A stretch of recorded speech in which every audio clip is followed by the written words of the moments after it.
Bayangkan hidup di dunia di mana Google, Wikipedia, bahkan YouTube yang lagi kamu tonton sekarang tiba-tiba lenyap dari hidupmu. Bukan karena internet mati, tapi karena ada tembok raksasa yang memblokirnya. Itulah yang terjadi di China dengan Great Firewall, sistem penyensoran internet paling canggih dan kontroversial di dunia. Di video ini kita bakal bongkar apa itu Great Firewall of China, kenapa dibenci sekaligus dikagumi, dan apa artinya buat kita di luar sana. Mari kita bahas.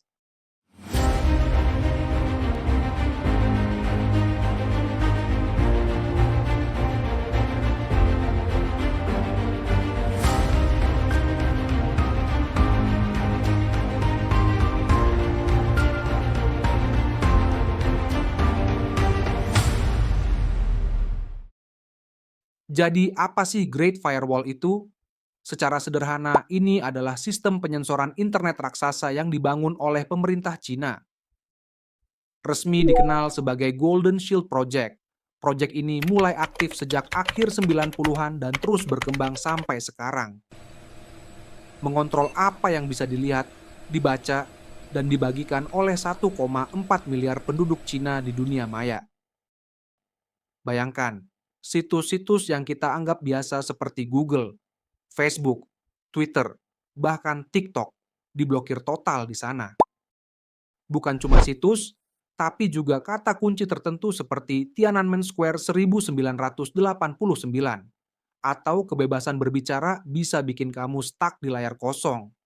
Teknologi Great Firewall of China ini memakai kombinasi firewall canggih dan ribuan manusia yang memonitor konten 24 jam non-stop setiap harinya.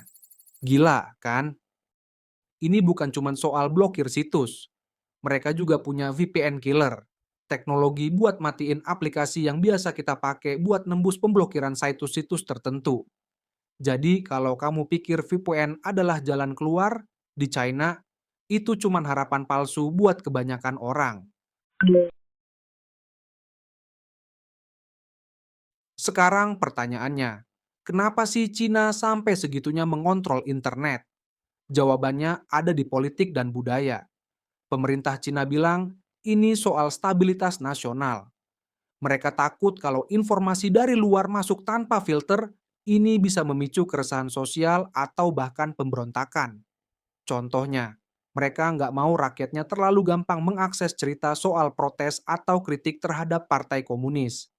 Untuk keamanan nasional, mereka ingin memastikan data warga negara tetap di dalam negeri dan tidak bisa diakses pihak asing.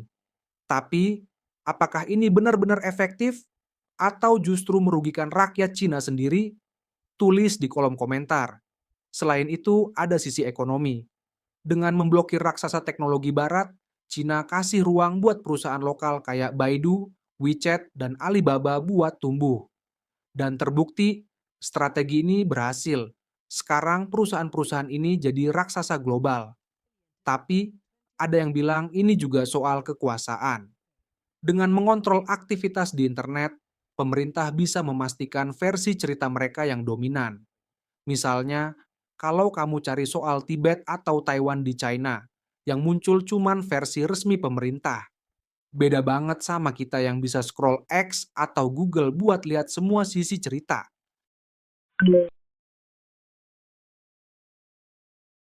Terus, apa rasanya hidup di balik Great Firewall ini? Buat rakyat Cina, ini jadi dua sudut pandang yang berbeda. Di satu sisi, banyak yang nggak peduli. Mereka udah nyaman sama ekosistem digital lokal. WeChat, misalnya, jadi super app yang bisa buat apa aja, dari chat sampai bayar tagihan. Jadi pemerintah Cina tetap menyediakan layanan digitalisasi untuk warganya. Tapi di sisi lain, buat yang sadar dan pengen tahu lebih banyak, ini kayak hidup di sangkar emas. Mereka nggak bisa akses info global secara bebas.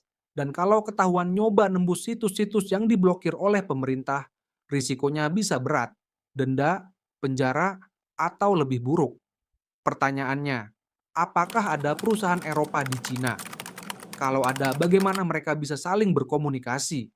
Yang tahu tulis di kolom komentar juga ya. Oke, kita lanjut. Di luar Cina, Great Firewall ini jadi inspirasi sekaligus peringatan. Beberapa negara mulai ngelirik model serupa buat mengontrol internet mereka sendiri. Tapi di saat yang sama, ini bikin orang takut. Gimana kalau kebebasan digital yang kita nikmatin sekarang suatu hari bisa hilang? Dan buat kita yang suka teknologi, ini juga ngasih pelajaran. Internet yang kita anggap bebas ternyata nggak selalu sama di mana-mana. Cina udah buktiin kalau teknologi bisa jadi alat kontrol. Jadi Great Firewall of China ini lebih dari sekadar teknologi. Ini soal kekuasaan, identitas, dan masa depan dunia digital. Di satu sisi kita dibuat kagum sama kecanggihan dan efektivitasnya. Tapi di sisi lain, ini bikin mereka cuma dapat info yang sudah disaring pemerintah jadi wawasan tentang dunia luar terbatas. Gimana pendapat kamu? Apa kamu setuju bila ini diterapkan oleh negara kita sendiri? Tulis di kolom komentar. Kalau kamu suka video ini, jangan lupa like, share ke teman kamu, dan subscribe biar kita bisa eksplor topik-topik keren bareng lagi. Sampai jumpa di video berikutnya.